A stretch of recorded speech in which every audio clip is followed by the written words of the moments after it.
ఇప్పుడు ఈ accreditation policy అనేది అక్రిడిటేషన్ అంటే ఏంటి? ప్రభుత్వం గుర్తించడం. Accredited to state government. ప్రభుత్వం గుర్తింపు పొందినట్లు లెక్క. ప్రభుత్వం గుర్తింపేందుకు నిజానికైతే నేను చెప్తున్నాను మీడియా వాళ్ళకు, ప్రభుత్వం అంటే ఏంది? దొంగల రాజ్యమే ఉన్నది, చంద్రబాబు రాజ్యమే ఉన్నది. తెలంగాణలో అయితే చంద్రబాబు రాజ్యమే. చంద్రబాబు నాయుడు ఎవరికి ఇవ్వమంటే వాళ్ళకి ఇస్తారు. చంద్రబాబు నాయుడు ఆంధ్ర ఛానళ్ళకే ఇవ్వమంటాడు. ఆంధ్ర ఛానళ్ళకే ఇవ్వాలంటే ఏం చేయాలి? రకరకాల కండిషన్స్ పెట్టాలి.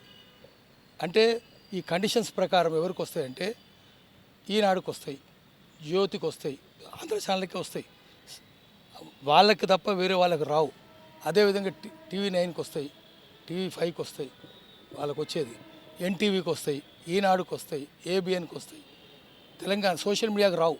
సోషల్ మీడియా అంతా తెలంగాణ వాళ్ళది కదా, ఆంధ్ర వాళ్ళది కాదు. అన్సోషల్ మీడియా ఆంధ్ర వాళ్ళది.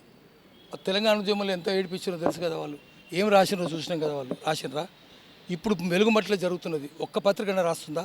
ఒక్క టీవీ అయినా ఇస్తుందా? సోషల్ మీడియాలోనే ఇస్తున్నారు, పత్రికలు వేయరు. అందుకనే శ్రీశ్రీ చెప్పినట్టు పెట్టుబడికి కట్టుకథకు పుట్టిన విషపుత్రికలు ఆంధ్ర దినపత్రికలు. ఆ విషపుత్రికలకే అక్రిడిటేషన్లు వస్తాయి.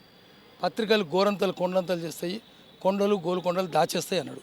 ఇప్పుడైతే ఆ పత్రికలు, ఆంధ్ర పత్రికలు అవన్నీ మనం చూసినాం కదా. 3600 ఎకరాలు కబ్జా పెట్టే రామోజీ ఫిలిం సిటీ ఆంధ్రయే కదా అవన్నీ. అట్లా అందరూ భూములు కబ్జా పెట్టారు.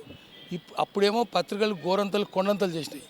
ఇప్పుడు కొండలు గోలుకొండలు హనుమకొండలు మణికొండలు మింగి అనకొండలు వచ్చినాయి. అనకొండలు అవన్నీ అనకొండలకే అక్రిడిటేషన్లు వస్తాయి. చిన్న వాటికి రావు, వానపాములకు రావు.